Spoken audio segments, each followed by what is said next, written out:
আসসালামু আলাইকুম। ভারতের শিক্ষামন্ত্রী ধর্মেন্দ্র প্রধান টানা কয়েক সপ্তাহ ধরে চলা ককরোচ নামে পরিচিত ছাত্র যুব আন্দোলনের মুখে পদত্যাগ করেছেন। সাম্প্রতিক সময়ে একাধিক জাতীয় পর্যায়ের পরীক্ষার প্রশ্ন ফাঁসের ঘটনায় দায় স্বীকার করে তার পদত্যাগের দাবিতে দেশজুড়ে আন্দোলন গড়ে ওঠে।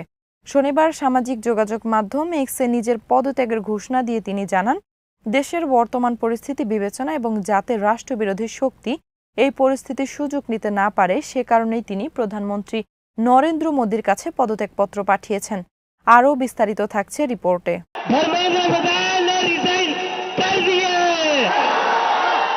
ধর্মেন্দ্র প্রধান তার বার্তায় বলেন, দেশের তরুণ প্রজন্মের আকাঙ্ক্ষা, অনুভূতি এবং ন্যায্য প্রত্যাশার প্রতি তিনি গভীর শ্রদ্ধাশীল। তিনি আরও বলেন, হাজার হাজার শিক্ষার্থীর ক্ষোভকে কোনো গোষ্ঠী যেন রাজনৈতিকভাবে ব্যবহার করতে না পারে সেটাই তিনি নিশ্চিত করতে চান। একই সঙ্গে তিনি চান না যে শিক্ষার্থীরা পড়াশোনা ও ভবিষ্যৎ গড়ার পরিবর্তে দীর্ঘ আইনি জটিলতার মধ্যে আটকে পড়ুক।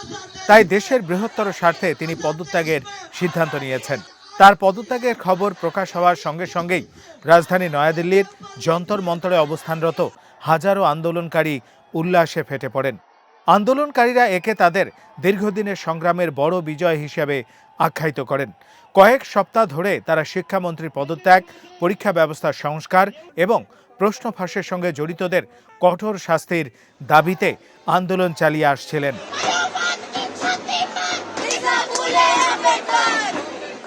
এই আন্দোলনে নেতৃত্ব দিচ্ছে রাজনৈতিক ব্যঙ্গধর্মী সংগঠন ককরোচ জনতা পার্টি। সংগঠনটি মূলত ভারতের তরুণ সমাজের ক্ষোভ ও হতাশাকে সংগঠিত করার উদ্দেশ্যে গড়ে ওঠে। তাদের অভিযোগ, প্রধানমন্ত্রী নরেন্দ্র মোদী সরকার দেশের শিক্ষা ও নিয়োগ ব্যবস্থাকে নিরাপদ ও নির্ভরযোগ্য রাখতে ব্যর্থ হয়েছে। বিশেষ করে ধারাবাহিক প্রশ্নফাঁসের ঘটনায় লাখ লাখ পরীক্ষার্থীর ভবিষ্যৎ অনিশ্চিত হয়ে পড়েছে, অথচ সরকারের পক্ষ থেকে কার্যকর পদক্ষেপ নেওয়া হয়নি।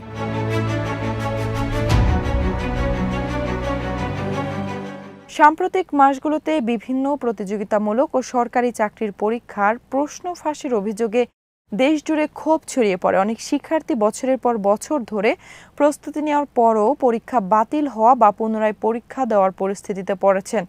আন্দোলনকারীদের দাবি, এই অনিয়মের কারণে বহু শিক্ষার্থী মানসিকভাবে ভেঙে পড়েছেন এবং কয়েকজন আত্মহত্যাও করেছেন। তাদের অভিযোগ, সরকার এই সংকটকে গুরুত্ব না দিয়ে দায় এড়ানোর চেষ্টা করছে।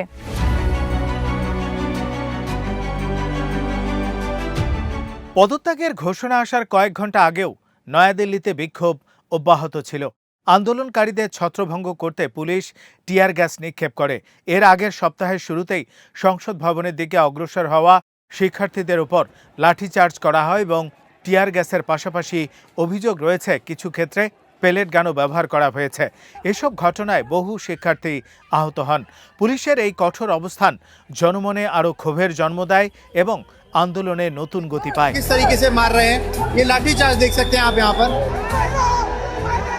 বিক্ষোভ নিয়ন্ত্রণে রাখতে কেন্দ্রীয় সরকার রাজধানীতে কঠোর নিরাপত্তা ব্যবস্থা গ্রহণ করে। প্রশাসনের পক্ষ থেকে ইন্টারনেট ব্যবহারে সীমাবদ্ধতা আরোপ করা হয় এবং অন্তত 18টি মেট্রো স্টেশনে প্রবেশ ও চলাচল সীমিত করা হয়। সরকারের দাবি ছিল জননিরাপত্তা নিশ্চিত করতেই এসব পদক্ষেপ নেওয়া হয়েছে। তবে আন্দোলনকারীরা অভিযোগ করেন, তাদের শান্তিপূর্ণ আন্দোলন দমন করতেই এই ব্যবস্থা নেওয়া হয়েছে।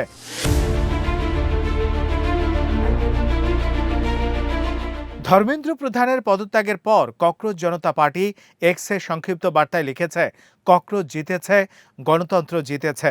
তাদের ভাষ্য, এটি কেবল একজন মন্ত্রীর পদত্যাগ নয়, বরং শিক্ষার্থীদের ঐক্যবদ্ধ আন্দোলনের শক্তির স্বীকৃতি। সংগঠনটি জানিয়েছে, সরকারের বিরুদ্ধে তাদের আন্দোলন এখানেই শেষ নয়। শিক্ষা ব্যবস্থায় জবাবদিহিতা প্রতিষ্ঠা এবং পরীক্ষা ব্যবস্থায় মৌলিক সংস্কার না হওয়া পর্যন্ত তারা আন্দোলন চালিয়ে যাবে।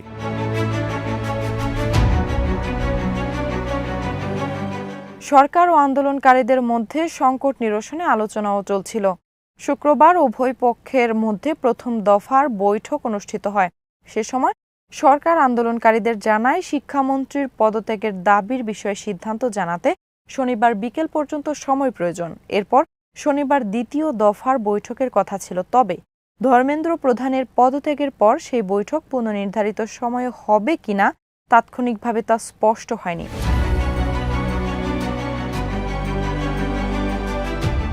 আন্দোলনকারীদের দাবি শুধু শিক্ষামন্ত্রীর পদত্যাগেই সীমাবদ্ধ নয়, তারা বিক্ষোভে অংশ নেয়া কোনো শিক্ষার্থীর বিরুদ্ধে যেন ফৌজদারি মামলা না হয় সেই নিশ্চয়তা চাইছেন। পাশাপাশি প্রশ্নফাঁসের কারণে মানসিক চাপে আত্মহত্যা করা শিক্ষার্থীদের পরিবারকে আর্থিক ক্ষতিপূরণ এবং পূর্ণাঙ্গ বিচার বিভাগীয় তদন্তের দাবি জানিয়েছেন। তাদের মতে শিক্ষা ব্যবস্থার প্রতি জনগণের আস্থা ফিরিয়ে আনতে স্বচ্ছ তদন্ত, কঠোর জবাবদিহি এবং স্থায়ী সংস্কার অপরিহার্য।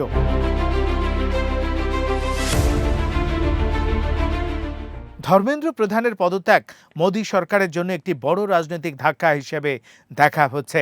একই সঙ্গে এটি প্রমাণ করেছে যে সংগঠিত ছাত্র যুব আন্দোলন গণতান্ত্রিক পদ্ধতিতে সরকারের উপর উল্লেখযোগ্য চাপ সৃষ্টি করতে সক্ষম। এখন সরকারের সামনে সবচেয়ে বড় চ্যালেঞ্জ হলো পরীক্ষা ব্যবস্থার বিশ্বাসযোগ্যতা পুনরুদ্ধার, শিক্ষার্থীদের আস্থা ফিরিয়ে আনা এবং আন্দোলনকারীদের বাকি দাবিগুলোর বিষয়ে গ্রহণযোগ্য সমাধান খুঁজে বের করা।